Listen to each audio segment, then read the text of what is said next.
नमस्कार, good morning. आज हम बहुत ही महत्वपूर्ण विषय जिसे कॉर्टिकल विजुअल इम्पेयरमेंट कहते हैं, इसके बारे में चर्चा करेंगे। और कॉर्टिकल विजुअल इम्पेयरमेंट क्या है, इसे पुरानी इसकी डेफिनेशन क्या थी और ये आज की डेट में पूरे आई हेल्थ केयर प्रैक्टिस में कितना इम्पोर्टेंट विषय क्यों बन गया है। पूरे देश में, विदेश में, पूरी दुनिया में एक ये चैलेंजिंग विषय है। किस तरीके से इस बीमारी को डायग्नोस करना है, किस तरीके से इस बीमारी को मैनेज करना है, क्या क्या थेरेपीज़ अवेलेबल हैं और किस तरीके से इसको मैनेज करना है, उसके बारे में डिस्कस करेंगे। ये एक बहुत ही बड़ा वास्ट टॉपिक है और हो सकता है कि मैं अपने ट्रैक से थोड़ा सा हट जाऊं, तो आप मुझे ना कमेंट बॉक्स पर पूछ सकते हैं। And I am creating making this video in Hindi, so it will be very helpful for my country India. So अगर किसी को if those who want to learn it और इसको समझना चाहते हैं तो वो मुझे कमेंट बॉक्स पर अपना क्वेरी डाल सकते हैं। ये वीडियो मैं इसलिए भी बना रहा हूँ कि पेरेंट्स को समझना इस बीमारी को क्यों ज़्यादा ज़रूरी है।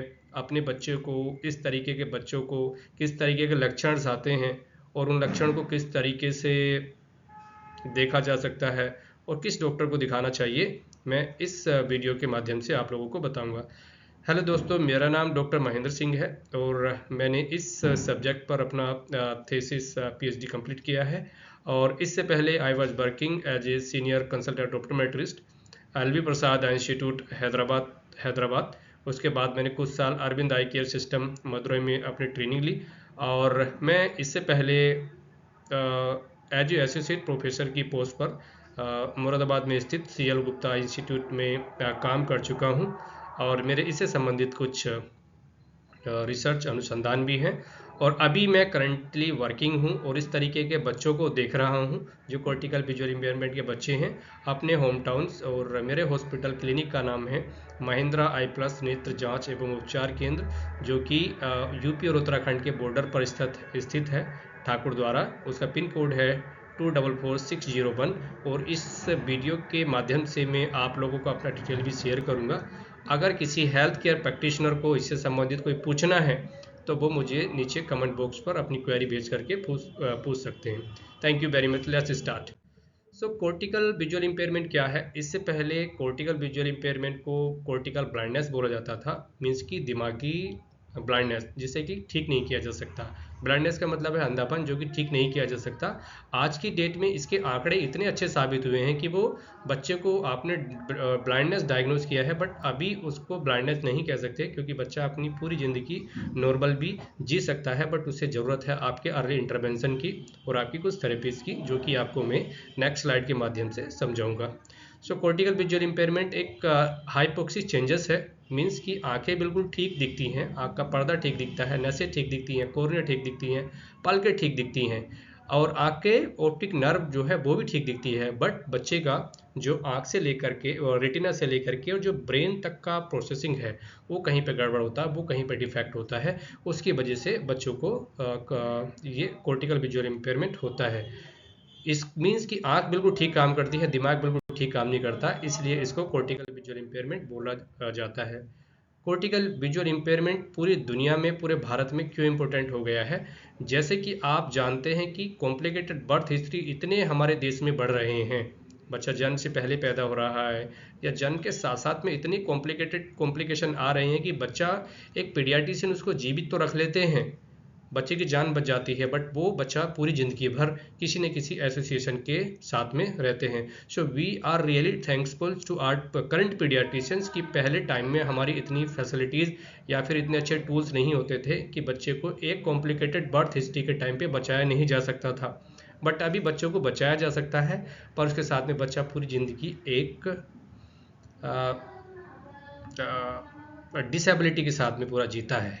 सो बच्चों का बचना और पूरी लाइफ एक डिसेबिलिटी के साथ में जीना, ये भी एक कारण है कि बच्चे जो है कॉर्टिकल विजुअल इम्पेयरमेंट से ग्रसित हो जाते हैं।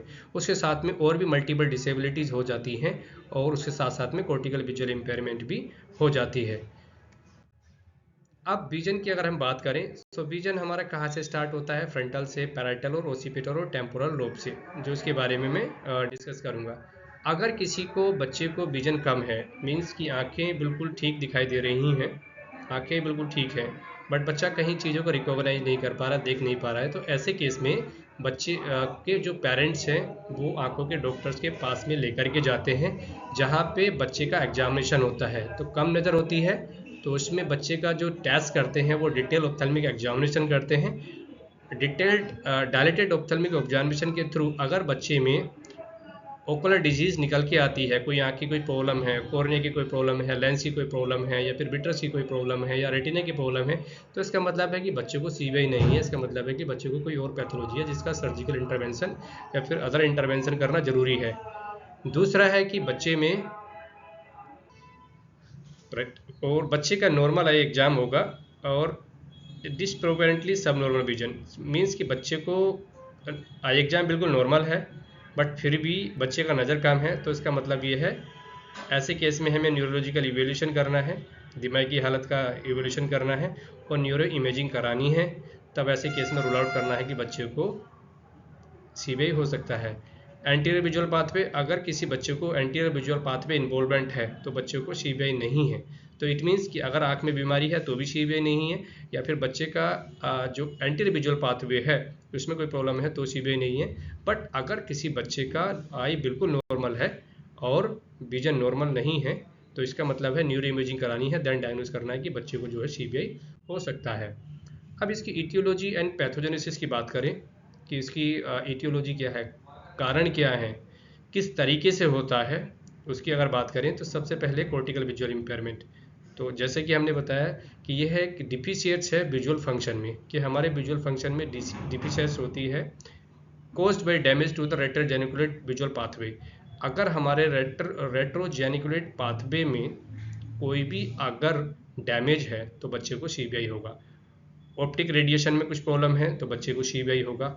ओसिपिटल कॉर्टेक्स में अगर बच्चे को कुछ प्रॉब्लम्स है तो बच्चे को सीबीआई होगा। और एसोसिएटेड अगर पाथवे में कुछ प्रॉब्लम्स है तो बच्चे को कॉर्टिकल विजुअल इम्पेयरमेंट होगा। हायर विजुअल प्रोसेशन की अगर बात करें तो जो हमारे विजुअल सेंस स्टार्ट होते हैं वो ओसिपिटल कोर्स से स्टार्ट होते हैं। ओसिपिटल कोर्स क्या करता है कि हमारी देखने को अंडरस्टैंड करता है और उस चीज़ को रिकॉग्नाइज करता है। देखना और रिकॉग्नाइज करना हमारे ओसिपिटल कोर्टेक्स का काम होता है। डोर्सल स्ट्रीम्स में क्या होता है, पोस्टीरियर पैरेटल कोर्टेक्स और फ्रंटल लोब। फ्रंटल लोब हमारा क्या काम करता है, वो हमारी आई को इंस्ट्रक्ट करता है और हमारे हेड को मूवमेंट देने का काम करता है। आई और हेड को मूवमेंट देने का काम करता है। मोटेक्स कोर्टेक्स क्या करता है, हेड और other movement to react the sense. तो किसी भी सेंस को रिएक्ट करने के लिए हमारा मोटर सेंस काम करता है। हायर विजुअल प्रोसेस जो हमारा है, टेम्पोरल लोब राइट, ये क्या काम करता है, टेम्पोरल लोब हमारा काम करता है कि किसी चीज़ को हेल्प करने के लिए आइडेंटिफाई कि ऑब्जेक्ट क्या ऑब्जेक्ट है और उसका वो कितना बड़ा है कितना छोटा है, उसका शेप क्या है, वो हमारा टेम्पोरल लोब काम करता है या बताता है। विजुअल मेमोरी को बताता है, विजुअल रिकॉग्नाइजेशन को बताता है, विजुअल ओरिएंटेशन को बताता है, हेंस शेप को बताता है। ये हमारा टेम्पोरल लोब काम करता है। अब ये हम एक न्यूरो इमेजिंग अगर हमारे हाथ में हो और हमें पता हो कि बच्चे का जो है फ्रंटल लोब्स में कुछ इश्यूज हैं या फिर उसके टेम्पोरल लोब में कुछ इश्यूज हैं या फिर ओसिपिटल लोब्स में कुछ इश्यूज हैं, तो कहाँ कहाँ पे प्रॉब्लम्स आ सकती हैं और हमें कहाँ से उनका ट्रीटमेंट और मैनेजमेंट स्टार्ट करना है, ये हम लोगों को न्यूरो इमेजिंग करने के बाद में पता चलता है। अब इसके कारण क्या हैं, कोज क्या हैं, कॉर्टिकल विजुअल इम्पेयरमेंट के कोड क्या हैं। तो एज एन पेरेंट्स, जो माँ बाप जिनके बच्चों को अगर इस तरीके के इशूज आए हैं तो उनको भी एक बार कॉर्टिकल विजुअल इम्पेयरमेंट असेसमेंट कराना चाहिए कि उनके बच्चे को तो कहीं सीवियर नहीं है, माइल्ड ग्रेड में तो नहीं है, मॉडरेट ग्रेड में तो नहीं है और सीवियर ग्रेड में तो नहीं है। सो हाइपोक्सिक इस्चेमिक इंसल्ट मीन्स कि बच्चे की ब्रेन में प्रॉपर ऑक्सीजन सप्लाई नहीं गई हो, जब बच्चे का जन्म हो रहा हो और जन्म के बाद में बच्चा तुरंत नहीं रोया हो या फिर बच्चा अनकॉन्शियस हो, तो ऐसे केस में बच्चे को हाइपोक्सिक इस्चेमिक इंसल्ट हो सकते हैं। तो it means improper oxygen supply to the brain during the delivery times. बच्चा जब जन्म ले रहा हो उस टाइम पे बच्चे को ऑक्सीजन सप्लाई पूरी ना मिला हो, बच्चा ना रोया हो, तो ऐसे केस में बच्चों के ब्रेन में हाइपोक्सिक इस्चेमिक इंसल्ट हो सकते हैं। Antenatal condition like chorioamnionitis, condition like antenatal condition like chorioamnionitis, तो इट मीन्स कि ये इन्फ्लामेशन होता है जब बच्चा माँ के पेट में होता है, तो उस प्लेसेंटा में या उस नाल में या फिर एम्लाइलोकॉर्ड्स में या फिर जो बच्चा माँ के फ्लूइड्स के अंदर में होता है, उसके अंदर अगर कोई इन्फेक्शन या इन्फ्लामेशन हो जाता है तो उन बच्चों को भी कॉर्टिकल विजुअल इम्पेयरमेंट हो सकता है। Antepartum hemorrhage is basically bleeding from the genital tract after the 20 week of gestation and before labor pain. Pregnancy के 20 हफ्ते के बाद या फिर बच्चे के जन्म होने से पहले अगर जेनिटल ट्रैक्ट से ब्लीडिंग होती है तो ऐसे केस में भी बच्चे को कॉर्टिकल विजुअल इम्पेयरमेंट हो सकता है। And the placental abnormalities, placental abnormalities क्या होती है? तो this is the abnormalities in the placenta. Placenta बच्चे को माँ के पेट से या मदर से ऑक्सीजन और न्यूट्रिशन सप्लाई प्रोवाइड करता है। अगर इसके अंदर में कुछ अगर एबनॉर्मलिटीज होती हैं तो इट मीन्स कि बच्चे को प्रॉपर न्यूट्रिशन और ऑक्सीजन सप्लाई नहीं मिलेगी, जिससे बच्चे के दिमाग में और बॉडी के डेवलपमेंट में काफ़ी हाइपोक्सीज और न्यूट्रिशन इंसल्ट होंगे, जिसकी वजह से बच्चा जिंदगी भर बच्चे को कॉर्टिकल विजुअल इम्पेयरमेंट या फिर अदर बॉडी डिसेबिलिटीज हो सकती हैं। और ओलिगोहाइड्रोएमिनोस मीन्स कि जो बच्चा माँ के पेट में होता है, एक जो फ्लूइड सैक होता है उसका जो फ्लैट्स बच्चे को प्रोटेक्ट करता है यूट्राइन कंप्रेशन के लिए और बच्चों को एक अच्छा नॉर्मल मूवमेंट देता है और हेल्प करता है कि बच्चों को लंग्स के डेवलपमेंट के लिए। तो इट मीन्स एक फ्लूइड कवरिंग होती है बच्चों के सराउंडिंग्स। अमीनो एसिड्स जो बच्चे को लंग्स के लिए डेवलपमेंट करता है, कार्बन देता है, रेगुलेट्स करता है और बच्चों को प्रॉपर अमाउंट में जो है प्रोटीन्स प्रोवाइड करता है। इट मीन्स कि ओलिगोहाइड्रो मीन्स कि बच्चे का जो according to the gestation age उसका फ्लूइड कम हो जाता है, और अगर वो फ्लूइड कम होगा, बच्चे के मूवमेंट्स वगैरह कम होंगे, न्यूट्रिशंस वगैरह बच्चों को कम मिलेंगे, रेगुलेट कम होगा और डेवलपमेंट कम होगा, तो ऐसे केस में भी बच्चों को जो है कॉर्टिकल विजुअल इम्पेयरमेंट हो सकता है। ट्विंस प्रेगनेंसीज होती हैं उसमें भी कॉर्टिकल विजुअल इम्पेयरमेंट हो सकती है। और इंट्रापार्टम डिफिकल्ट डिलीवरी मीन्स कि जब बच्चे का जन्म हो रहा हो उस टाइम पर मदर को ब्लीडिंग हो गई हो, उस टाइम पर जेनिटल ट्रैक्ट्स में कुछ इन्फेक्शंस हुए हों, उस टाइम पर एमिनो फ्लूइड्स का कम होना, या उस टाइम पर बच्चे की सर गर्दन का मुड़ना और कॉम्प्लिकेटेड बर्थ हिस्ट्री होना, या लेबर पेन टाइम से ज़्यादा होना और डिलीवरी में डिले करना। और ये कारण भी कि अपने गायनेकोलॉजिस्ट का कहना ना मानना, लोग एक सर्जरी आजकल नॉर्मल ही कराना चाहते हैं, वो अपने कभी कभी गायनेकोलॉजिस्ट की बात नहीं सुनते हैं, वो डिलेड और लेट करते चले जाते हैं, जिसमें कई बार बहुत बार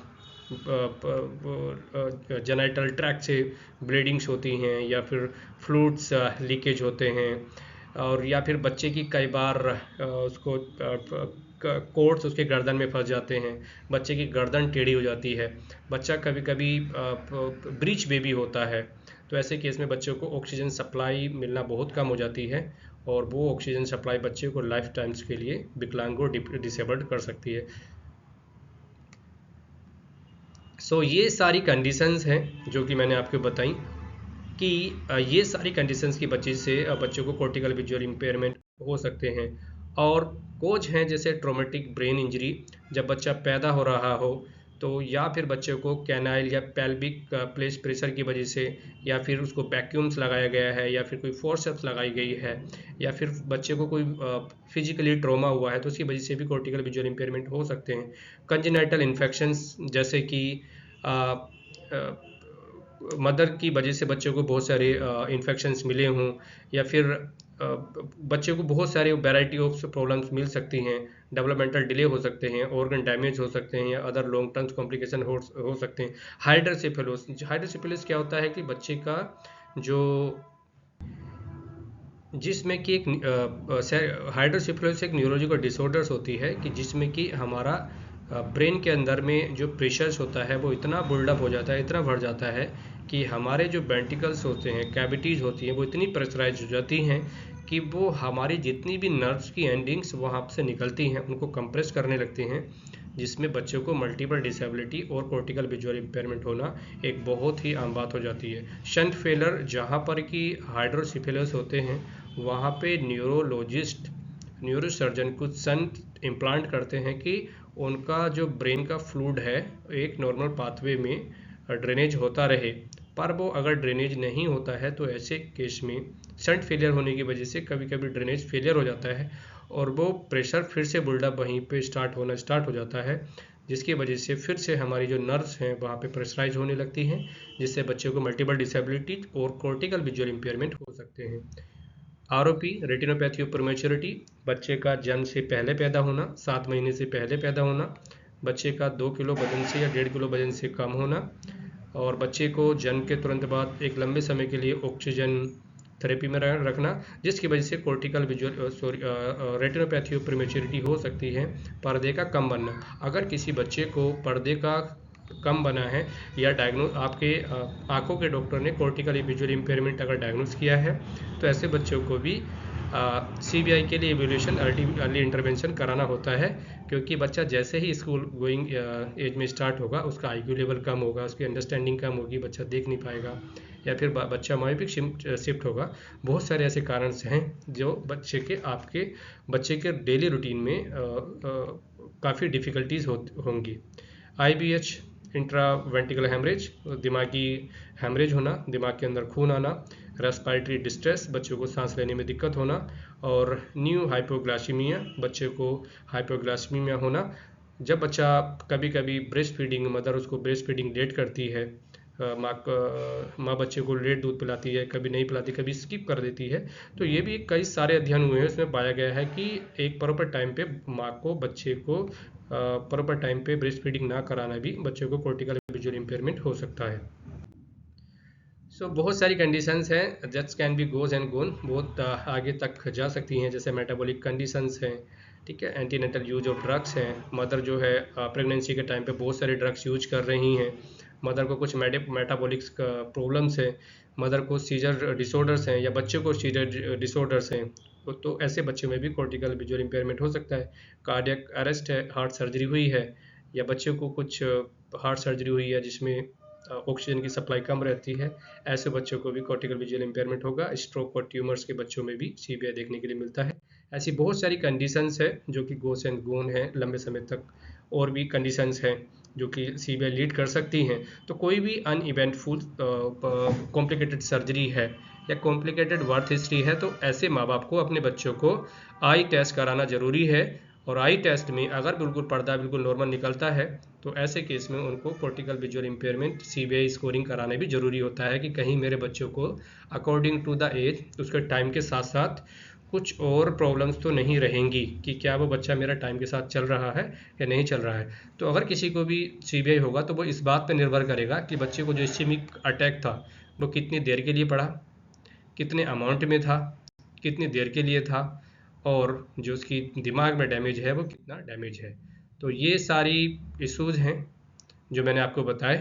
पैथोजेनेसिस, ये वीडियो मैंने पेरेंट्स के लिए नहीं बनाया है, पेरेंट्स के लिए बनाया है, एंड ये सारे इश्यूज हो सकते हैं for the eye health care practitioner. So I will design this video for the next time. So अगर किसी बच्चे को हम MRI देखें और MRI देखने पे अगर हमें पता चले कि उसके ओसिपिटल रेडिएशंस में प्रॉब्लम है, तो ऐसे बच्चे को जो प्रॉब्लम्स होंगी उसको इंफीरियर फील्ड लॉस होगा और बच्चे को सेरेब्रल पाल्सी होंगी। अगर किसी बच्चे को प्रॉब्लम्स है, ओसिपिटल लॉस में प्रॉब्लम्स है, तो उसको नज़र में भी प्रॉब्लम्स आएगी, उसको कलर विजन में प्रॉब्लम आएगी, बच्चों को कॉन्ट्रास्ट देखने में प्रॉब्लम्स आएंगे और उनको विजुअल फील्ड्स में भी प्रॉब्लम्स आएंगे, स्पेशली इंफीरियर फील्ड लॉस। तो अगर occipital cortex basically below to the lateral geniculate body अगर प्रॉब्लम है तो बच्चों को ये सारे इश्यूज आ सकते हैं, विजुअल एक्यूटी और colour vision defects and contrast sensitivity and the visual fields. So this effects can offer. अगर बच्चे को वेंट्रिकल स्ट्रीम में प्रॉब्लम है तो उसके वाट सिस्टम में प्रॉब्लम्स आएंगी, प्री रजिस्टर्ड इमेज में प्रॉब्लम आएंगी, मीन्स हमने क्या देखा था क्या है, रिकॉग्नाइज करने में, चेहरे रिकॉग्नाइज करने में, कलर को रिकॉग्नाइज करने में, शेप को रिकॉग्नाइज करने में, तो ऐसे बच्चों को प्रॉब्लम आएंगी जहाँ पे उनको वेंट्रिकल स्ट्रीम्स में प्रॉब्लम्स है। एरिया अफेक्टेड एंड फंक्शंस, और डोर्सल स्ट्रीम्स में अगर किसी को प्रॉब्लम्स है, डोर्सल स्ट्रीम इज दिस, तो उनको प्रॉब्लम्स आएंगी वेयर सिस्टम में, ट्रैकिंग एंड फॉलोइंग सिस्टम्स में, कि अगर वो किसी मक्खी मच्छर या फिर अगर ट्रेन में जा रहा है बच्चा, बस में जा रहा है, तो उसको ट्रैक करने में उनको इश्यूज आएंगे, उनको अपने आप को बचाव करने में, हेल्प करने में उनको प्रॉब्लम्स आएंगी, उनको इमेज को आइडेंटिफाई करने में प्रॉब्लम्स आएंगी, बच्चा कहाँ पे खड़ा है लोकेशन को फाइंड आउट करने में प्रॉब्लम्स आएंगी, और उनको अगर बहुत सारे फेसेस हैं अपने पेरेंट्स को पहचानने में या फिर अपने रिकॉग्नाइज फेस को पहचानने में, अपने फैमिली मेम्बर को पहचानने में, मतलब क्राउडिंग फिनोमिना को देखने में बच्चों को प्रॉब्लम्स आएंगी, और मूविंग ऑब्जेक्ट को देखने में प्रॉब्लम्स आएंगी, और अगर फील्ड्स में विजुअल फील्ड्स उनको डिफेक्ट होंगे, तो ब्रेन में अगर हम सीटी स्कैन या फिर एमआरआई कराते हैं और डोर्सल स्टिमुलस प्रॉब्लम्स आती हैं, तो ये सारे इशूज़ बच्चों को आ सकते हैं, और इन इशूज़ को ट्रीट करने के लिए हम लोगों को थेरेपी स्टार्ट करनी है। फ्रंटल पार्ट में अगर किसी को इशूज हैं, frontal part plan to view react to object, frontal part हमारा क्या करता है कि जैसे आंखों के मूवमेंट को रिएक्ट करता है, आंखों को देखने के लिए रिएक्ट करता है, फिक्स करने के लिए रिएक्ट करता है, या फिर कोई ऑब्जेक्ट को देखने के लिए स्टार्ट होते हैं, तो हैंड मूवमेंट के लिए और मोटेक कोर्टेक्स के लिए हमारा फ्रंटल एरिया वर्क करता है। ये बहुत सिंपल नहीं है, ठीक है। If only it work so simple, cerebral palsy, seizure disorders, vision disturbance, intellectual delay, developmental delay, ये सारे कॉम्प्लिकेशन एक साथ एक टुगेदर भी हो सकते हैं। Thank you very much. मैंने इसको एक पेरेंट्स के लिए और एक बेसिकली हेल्थ केयर प्रैक्टिशनर के लिए भी ये वीडियो को शूट किया है, बनाया है। और कॉर्टिकल विजुअल इम्पेयरमेंट को असेसमेंट करने के लिए बहुत सारे टूल्स होते हैं, जिसे CBI स्कोरिंग कहते हैं, गोल्डन डट्टा स्कोरिंग कहते हैं, CBI रेंज एंड स्कोरिंग कहते हैं। ये सारे टूल हमारे क्लिनिक पर अवेलेबल है, महिंद्रा आई प्लस नेत्र जांच एवं उपचार केंद्र पर अवेलेबल हैं। अगर आपके एरिया में, आपके घर में, आपकी फैमिली में कोई भी बच्चा जो कि कॉम्प्लिकेटेड बर्थ हिस्ट्री के साथ में या इन सारे डिसऑर्डर्स के साथ में अगर पैदा हुआ है, तो नॉर्मल रहते हुए भी अपने बच्चे को एक बार CBI स्कोरिंग कराना है। तो उस एज के अकॉर्डिंग वो स्केल हम लोग यूज करते हैं, और उसमें पता चलता है कि क्या आपका बच्चा एज के अकॉर्डिंग चल रहा है, नहीं चल रहा है, क्या उसका ब्रेन का जो फंक्शन एज के अकॉर्डिंग है या नहीं है। अगर नहीं है तो उसके किस एरिया में काम करना है कि जिससे कि आपका बच्चा भी नॉर्मल बच्चों की तरह हो सके। कभी कभी बच्चे स्कूल जाते हैं, चीज़ों को वहाँ पे पढ़ते हैं, देखते हैं, समझते हैं, बट वो देखते तो हैं बट समझ नहीं पाते, उनका IQ काफ़ी बार कम होता है। पेरेंट्स बोलते हैं कि मेरा बच्चा थोड़ा सा दूसरे लोगों की अपेक्षा बच्चों के साथ में नहीं घुल मिलता है, उनके साथ में नहीं खेलता है, तो इसकी इट मीन्स है कि उनको ब्रेन में कहीं ना कहीं इशूज हैं, उनको कहीं ना कहीं उनका डेवलपमेंटल में इशूज हैं, वो 1 या 2 साल थोड़ा पीछे चल रहा है, वो थोड़ा सोसाइटी से हट के है। तो ऐसे केस में I am sure the CBI scoring will help you to detect the problem and will help your child to react to involve in the community in a normal manner। तो ऐसे कोई भी प्रॉब्लम्स होने पर आप मेरे दिए हुए नंबर पर भी कंसल्ट कर सकते हैं, और मेरे क्लिनिक का पता है महिंद्रा आई प्लस नेत्र जांच एवं उपचार केंद्र। आप नॉर्मल रहते हुए भी एक बार कमेंट बॉक्स पर हमसे कोई क्वेरी पूछ सकते हैं, तो हम डेफिनेटली CBI के बच्चों को हेल्प करने के लिए आपकी सेवा में हमेशा तत्पर हैं। Thank you very much. Mahindra plus.